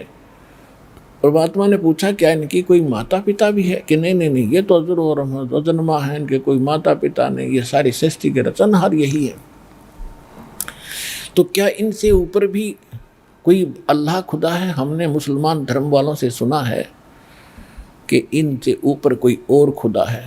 धर्मदास कहता है कि नहीं नहीं नहीं, ऐसा कुछ नहीं है, ऐसा कुछ नहीं है।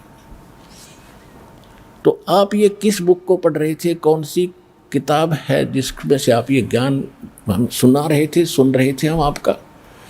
तो धर्मदास जी ने बताया कि श्रीमद् भगवत गीता है, ये भगवान श्री विष्णु जी उर्फ कृष्ण जी ने ये ज्ञान बोल रखा है, और ये भगवान का दिया हुआ ज्ञान है, 100 का 100 सत्य है, हम इसको बिल्कुल सत्य मानते हैं। तो परमात्मा ने कहा कि ठीक है, श्री कृष्ण चाहे विष्णु जी हैं, उन्होंने ये गीता का ज्ञान दिया है, और इसमें जो लिखा है वो ज्ञान भी सही है, वो भक्ति भी सही होगी। हाँ हाँ, भक्ति भी सही है, ठीक है। तो इस गीता के पाठ से लाभ होता है या कोई और साधन से? कि गीता के पाठ से लाभ होता है, ठीक है। परमात्मा ने पहला प्रश्न किया कि आप जी अभी कोई किसी अध्याय से पढ़ रहे थे कि गीता ज्ञान देने वाला कह रहा है कि अर्जुन तेरे और मेरे बहुत जन्म हो चुके हैं, तू नहीं जानता मैं जानता। अब धर्मदास का तो याद थे वो श्लोक, क्योंकि रोज पढ़ा करता है जी, 4 अध्याय का 5वें श्लोक में है ना? हाँ होगा भाई, जैसे आप सुन, मैं तो आपसे सुना है। तो इसका क्या अर्थ हुआ? अब फेल है, इसका क्या अर्थ होता? अभी आपने सुना था कि आपका गीता ज्ञान दाता कहता कि हे अर्जुन, तू सर्वभाव से उस परमेश्वर की शरण में जा, उसकी कृपा से तो परम शांति को और सनातन परम धाम को प्राप्त होगा। तो वो भगवान फिर कौन है? गीता ज्ञान दाता से तो अन्य हुआ। अब जैसा उन गुरुओं ने चाबी पर रखी थी, नहीं ये श्री कृष्ण जी अपने बारे में कह रहे, अपने बारे में कह रहे, अपने बारे में तो देखो ये मैं मानू नहीं, कैसे कह रहे हैं? जब वो कहता मेरा तो जन्म मृत्यु होती है, तेरे मेरे बहुत जन्म हो लिए, और फिर कहता उसकी कृपा से तो परम शांति को और सनातन परम धाम जाने के बाद 15वें अध्याय के 4थे श्लोक में फिर लिखा है। आप ये भी कह रहे थे कि तत्वदर्शी संत प्राप्ति के उपरांत परमेश्वर के उस परम पद की खोज करनी चाहिए, जहाँ जाने के बाद साधक फिर लौट कर कभी संसार में नहीं आते, और जिसने सारे ब्रह्मांडों की रचना की है वो खुद भी कहता मेरा इष्ट देव भी वही है। मुझे ये शंका का समाधान दे दो, मैं अटपट ना मानूं। भी क्लियर होना चाहिए मेरा ये शंका, जब मानूंगा मैं। अब धर्मदास जी ने कहाँ ज्ञान थे, हो गया टाइम टाइम फिर से अब बैठ गया। और मैंने कि परमात्मा जानी जानते किसी एक ब्राह्मण से सुना था कि श्री देवी पुराण के 3 स्कंद में विष्णु जी खुद कहते हैं, अपनी माता दुर्गा की महिमा करते हैं कि तुम शुद्ध स्वरूपा हो, ये सारा संसार आपसे ही उद्भासित हो रहा है। मैं ब्रह्मा और शंकर ये तो नासवान, हमारा जन्म मृत्यु होता है, आविर्भाव और मान्य जन्म और तिरोभाव मान्य मृत्यु होता है। और शंकर भगवान कहते हैं कि जब ब्रह्मा के बाद विष्णु आपका पुत्र है तो मैं भी आपका बेटा हुआ। तमोगुण, हम केवल नियमित काम कर सकते हैं। तो क्या वो पुराणों को सत्य मानते हो? पहले मालिक ने सारी हाँ भरवा ली थी, क्या पुराणों को सत्य मानते हो? हाँ परम सत्य है। तो ये पुराण तो ये मैं ये लिखा कि ये खुद कह रहे हैं हम तो नासवान है, हमारा जन्म मृत्यु होता है। अविनाशी कहाँ से हुए?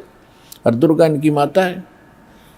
देखो मैं शंका का पूरा समाधान चाहूँगा, नाराज ना होना महाराज जी। परमात्मा देखो पुण्यात्मा हो, हम कितने नीच हो गए। भगवान हमारे तक पहुँचने के लिए, क्योंकि वो हमारा बाप है, वो ना इज्जत देखता है, ना बेइज्जती देखता है, ना दुख देखता, अपने बच्चों तक पहुँचने की हर कोशिश कर रहा है। पर काल ने ऐसे जुल्म कर रखे, हमारे बीच में एक दीवार पैदा कर दी सैकड़ों, कहीं जाति और कहीं धर्म की, कहीं गुरु और अज्ञान की। अब परमात्मा ने दास को ऐसा ज्ञान दिया है जो भगवान कहा करते थे, और ज्ञान सब ज्ञानड़ी और कबीर ज्ञान सो ज्ञान। और जैसे घोड़ा तोब का करता चला मैदान, वो तोब का घोड़ा दे रखा है मेरे, तो सारी द्वार टूटेंगी जहाँ जहाँ भी योग्य रहेगा।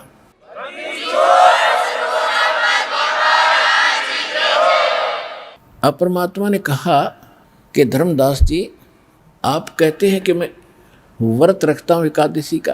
कहा हाँ एकादशी का व्रत रखता हूँ, और वो व्रत बहुत ही कठिन होता है। उस दिन केवल जल ही ग्रहण करते हैं, सारा दिन भूखा मरते हैं।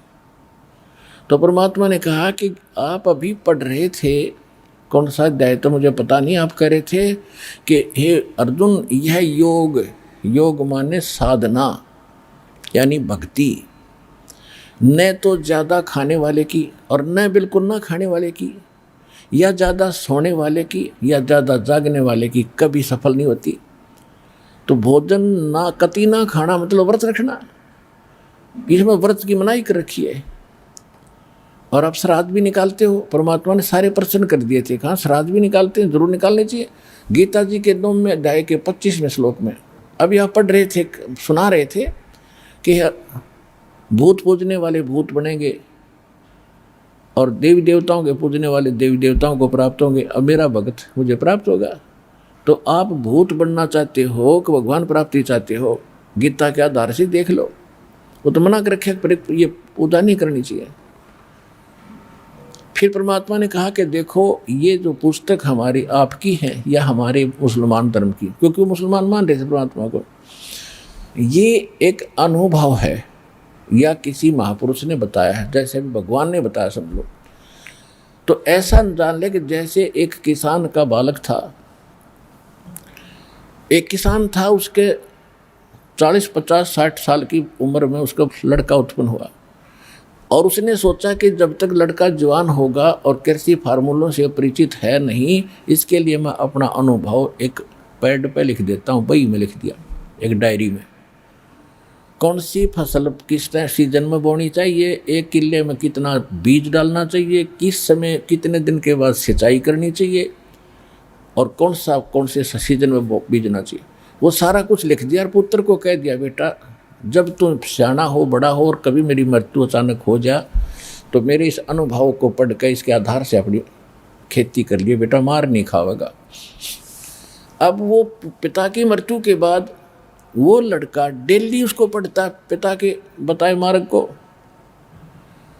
और कर रहा है उससे उल्टा। गेहूं की जगह भांग बो रहा है, गेहूं बोने चाहिए थे गेहूं और बो रहा भांग, तो उसको क्या लाभ होगा? क्या उस किसान के बच्चे ने अपने पिता के लिखे हुए लेख को पढ़कर उसके अनुसार करना चाहिए था, तभी तो उसको लाभ होगा, या उसके विपरीत करने से लाभ होगा। तो धर्मदास जी कहता है ना बिल्कुल सही है, जो उसमें लिखा वो पढ़ना चाहिए था। मूर्ख ने बता भांग क्यों बोई इसने? परमात्मा बोले ऐसे ही भांग आप बो रहे हो। गीता में कहीं लिखा है ओम नमः शिवाय और ये ओम नमो भगवते वासुदेव या हरे राम राधे कृष्ण सीताराम राधे राधे श्याम मिला दे, व्रत करना लिखा है इसमें। तो ये अनुभव से हटकर आप भी भांग बोए बैठे हो भगत जी, आपको लाभ नहीं हो सकता। फिर क्या बताते हैं कि जिस तालाब में आप नहाए हो, जिस तालाब से नहा के निकले हो, इसमें कितने जीव थे और आपने ऐसे मसल कर रगड़ कर मार दिए। और आप कहते हो जीव हिंसा नहीं करते, तो तेने तो करोड़ों जीव मार दिए स्नान करने में, और आप कहते हो जो जीव हिंसा करते उनको मोक्ष नहीं होगा। तो मुझे तो आपके ही मोक्ष में शंका है, मेरा समाधान क्या करोगे महाराज जी? अब ये मन की इतनी बकवाद है, इसने सच्ची बात सुनकर आंखों देख कभी मानता नहीं, क्योंकि काल का एजेंट है मन, और पुराना ज्ञान इतना अड़ा रखे उन गुरुओं ने। धर्मदास जी घना नाराज हो गया और कहने लगा जिंदा जी आगे घना मत बोलना, बस अंत होली है, फालतू बात मत करे। तू मुसलमान का मुसलमान ही रहा। तो मैं सोचूं था तू कुछ समझेगा, लेकिन आपने तो ये बकवास नहीं चलेगी, हमारे देवी देवता और हमारी भक्ति के बारे में कुछ नहीं बोलोगे। और ला कर ली, हालांकि नरम आदमी था फिर भी दुख हुआ। एकदम परमात्मा अंतर्ध्यान हो गए। अब भगत जी को ना तो रात को नींद आई, जो पूजा के लिए निकला था वह हुई नहीं, क्यों सारे प्रत्यक्ष प्रमाण। हाँ, गीता ने फेर पढ़ उसके उनके जाने के बाद रोवर पढ़ रत तेरे की सचमुच, ये तो सारी उल्टे कर रखे हमने। जब तो वो पढ़ रहा था ओनली फॉर्मेलिटी करता था, और मालिक ने जाकर उसको ऐसा अंकुश लगाया कि अब वो पढ़ रहा, उसको जो पूजा कर रहा था सब दी ठा गए, और रो रहा अपने पाप कर्मों को, अपने मूर्खता को कि मैंने महापुरुष भगवान न होंगे, कोई देवता थे या कोई थे सिद्ध पुरुष, और अब ये कभी मिले नहीं, देख कैसा जुल्म कर दिया। वो भक्ति कर नहीं सकता, आगे कोई मार्ग मैंने प्राप्त किया नहीं। सारी रात रो के काटी, ना दिन में कुछ भ्रमण किया। अब यूँ सोचा था शायद यही मिल जा किते, तो उस रात को उसने सोचा चल सुबह खाना खा कर फिर चलेंगे, यहाँ से प्रस्थान करेंगे। उठ कर भक्ति वो अपना भोजन किया, तैयार करने लगा। पहले अपना लीप लाप का वो करते थे, जैसे तो स्वाभाविक है, पाप हो चाहे ना हो तो लीपना ही पड़ेंगे। तो वैसे जंगल से लकड़ी तोड़ कर लाया था। एक मोटी लकड़ी थी जो बीच से कुछ थोथी थी, कुछ थोड़ी नमी थी उसमें, और सहयोगी लकड़ी लगा के वो आग जला के भोजन बनाने लग गया। भोजन बनाते बनाते जब लकड़ी जलती एंड आ गया उसका, कति चूल्हे के साथ में आगे पिछला हिस्सा दिखा लकड़ी का, मोटी का। उसमें क्या देखा कि हजारों की संख्या में, करोड़ों की संख्या में चींटियां अपने अंडे मुख में लेकर के बाहर निकलने की कोशिश कर रही हैं। और बाहर उस लकड़ी के चारों तरफ पिछले हिस्से पर गर्मी के कारण कुछ तरल पदार्थ सा उबल रहा होता है, उसमें गिर रही हैं, आगे से आग में जल रही हैं, पीछे चटक होकर वो मर रही है। ज्यों ही धर्मदास जी की जब उस पर दृष्टि गई, एकदम कांप गया सारा कि हे भगवान, या तो इतनी लंबी लकड़ी थी और या तो थोड़ी सी रहेगी, इसमें तो ना जाने कितनी चींटी मर गई इसमें जल के। इस पाप के भोजन को मैं खाऊं नहीं, और आज मैं निराहार रहूंगा।